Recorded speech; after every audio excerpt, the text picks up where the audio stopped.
How does automation really create jobs? What keeps ice cream pure and uniform? When do consumers design the goods they buy? Why are children's books displayed in a factory? Industry on parade. Peabody Award winner for public service, produced on film each week by the National Association of Manufacturers.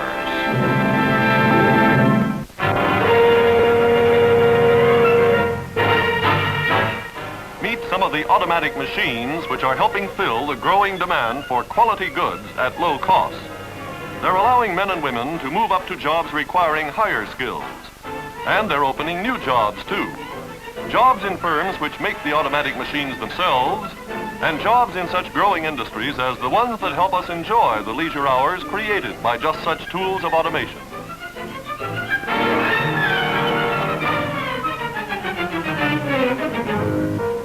The American Machine and Foundry Company is an example.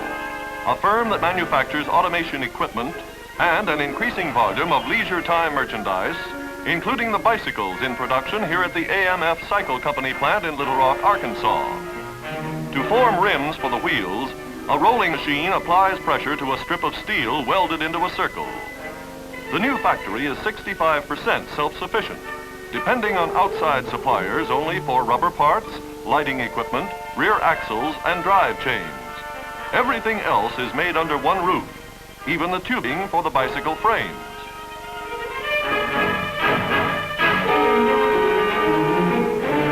Six separate conveyor systems covering more than a mile integrate the various sections of the plant, finally bringing the various parts to the assembly line rapidly enough to permit completion of 3,000 bicycles per day.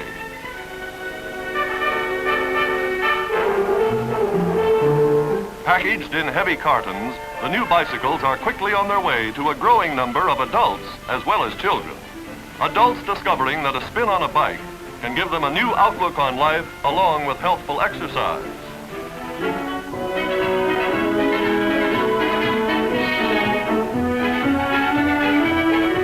Exercise and fun go together here too, in a bowling center. And here again we find industry playing an important role in a favorite pastime by supplying the automatic Pinspotters. At the end of the lanes, the work is heavy and demanding, but the machines perform it quickly with intricate, accurate movements, gathering the pins, picking them up, sorting them into the proper places for another frame.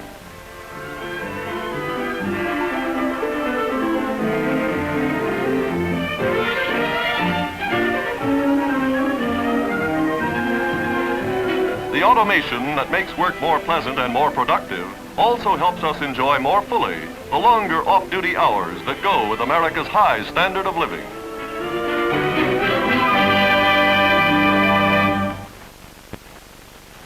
American employees are better informed than their counterparts anywhere else in the world. Industry is constantly improving employee-employer understanding through face-to-face contacts, employee opinion polls, company publications, bulletin boards, and in-plant meetings. Each year, thousands of employees contribute to the suggestion system set up by management. Such a free and steady flow of facts and opinions, both to and from employees, helps bring about better understanding, cooperation, and harmony in working relationships.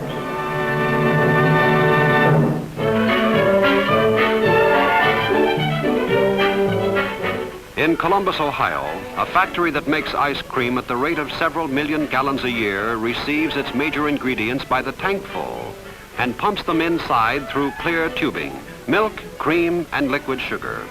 From the start, they're subjected to careful quality checks by trained technologists in a laboratory which also devotes long hours to experiments aimed at developing new flavors and textures and improved processes. Measuring of ingredients is controlled with flow meters, which shut off automatically after selected quantities have been pumped into the preheaters, pasteurizers, and freezers on the way to the wrapping machines.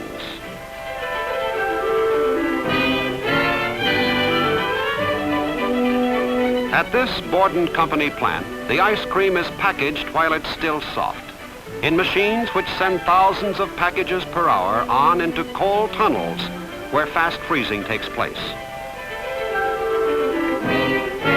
In spite of the high degree of mechanization elsewhere in the plant, the fancy ice cream department still relies on skilled handwork to complete orders for special shapes based on the more than 2,000 molds in stock.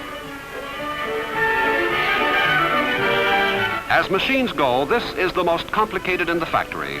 Shaped like a merry-go-round, it moves in a circle as its molds fill with ice cream and receive their wooden sticks from start to finish, untouched by human hands.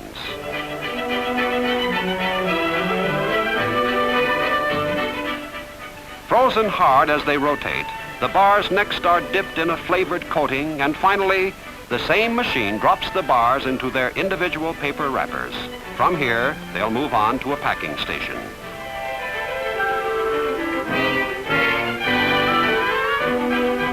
Whatever its form, the ice cream eventually reaches a cold storage room which can accommodate many thousands of gallons of the product. And here it waits for final delivery to consumers who never seem to lose their enthusiasm for the announcement that ice cream is being served.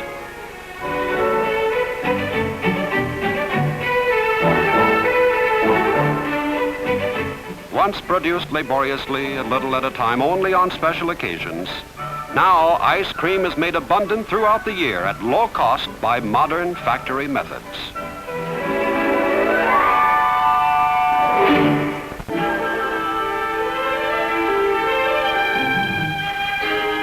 A man who's handy around the house gets a visit from a manufacturer's field investigator. A few questions reveal that the do-it-yourselfer would be interested in buying a power tool if the design and price were right. Another homeowner has definite ideas about what he would pay for a better way to trim his hedge, and he outlines his requirements for the man from a company that specializes in making such dreams come true. The surveyor's job is to find out what people want so industry can supply the demand. This woman's demand, he learns, is for a better way to cultivate the soil in flower beds and vegetable gardens. She doesn't suppose anyone will ever improve on the trowel, but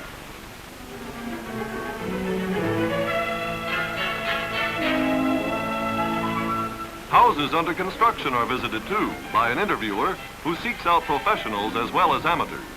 In this case, on behalf of the Porter Cable Machine Company of Syracuse, New York. Here the answers to the questions in the field survey are presented to a product evaluation committee, including experts in sales, marketing, engineering, design, production, and cost accounting.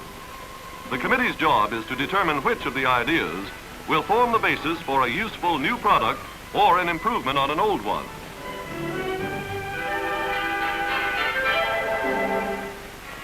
When all the tests are passed, the suggestions are translated into reality on the assembly line.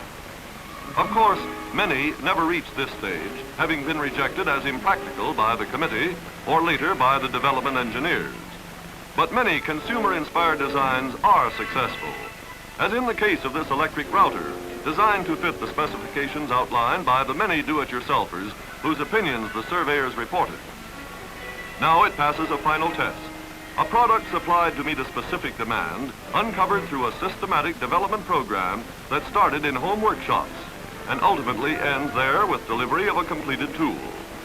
It's just what the handyman ordered not so many months before when an interviewer came to watch him at his work. Our hedge trimmer got what he wanted too. He finds the job a lot easier this season than it was a year ago.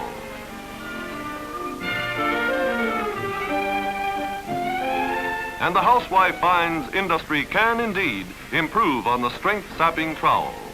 Her new electric cultivator is another result of the company's diligent search for new ways to electrify more and more of the jobs we once had to do so painfully by hand.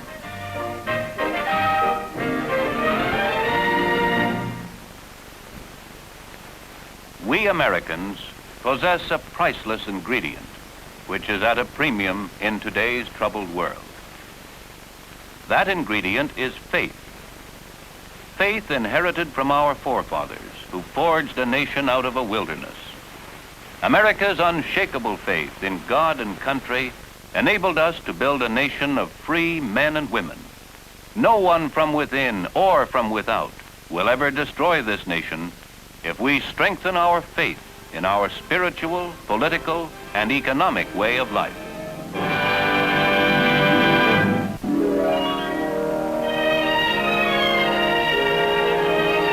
Here's a scene you may have thought was going out of date.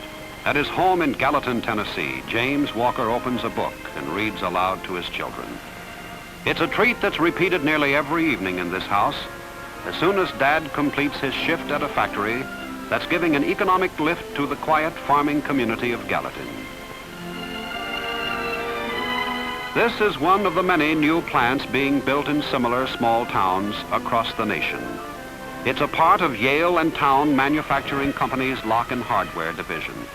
And its management is finding that the workers have taken factory jobs, many for the first time in their lives, largely because of a common concern for the welfare of their children.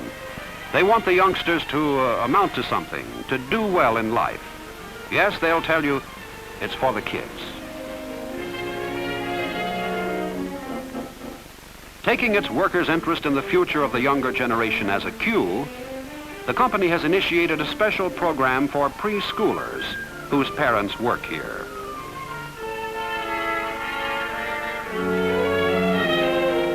Near the plant entrance has been set up a rack containing the best children's books available. Take one home with you to read to your children, a sign invites. They'll have a good time, and so will you. Bring it back when you and your children have finished it together, so other families may enjoy it too. The response has been so great that what started as an experiment has become a permanent activity. And now other factories are following the lead with the help of the sponsoring National Book Committee, a group of men and women from industry, education, and publishing, headed by Yale and Town President Gilbert W. Chapman.